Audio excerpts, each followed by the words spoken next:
Bom, começando aqui a missãozinha aqui do GTA Sunday. Lá vamos nós. Pra focar esse carro aqui, agora que eu sei como é.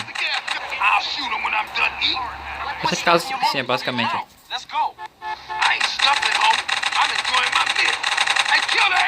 Já era aqui já. Não tem muito segredo. O cara vai ficar sem fazer o que sabe o que fazer. Mas esses caras também são muito ruins de mira. Puta que pariu.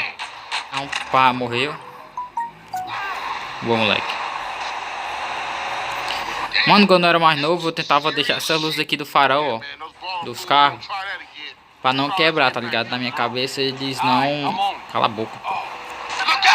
Olha, que mentira, eu tô quebrando um traficante, pô. Na minha cabeça essas luzes de coisa, ela não... Ela servia pra deixar mais claro, tá ligado? Mas em si não serve de nada. Opa, bom dia. Mano, essa missão não acabou, os policiais atrás de mim, aí tomar no cu. Valeu. Mano, em pensar que o CJ e o bichinho tem uma amizade medonha e no final das contas esse gordo aí, ele é de outra gangue lá, tá ligado? Sem ser da Globo. É o menino de papai, é?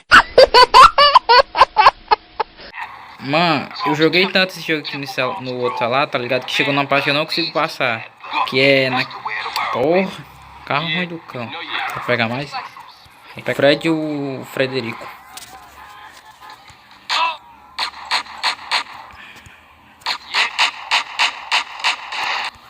Meus homens sumiram também nessa bosta. É o menino de papai? É o menino de papai, é? Aparentemente é pra gente ir num negócio que eu não sei nem o que é. Sai desse carro. Não. Acho que é pra trocar de roupa aqui, se eu não me engano, né?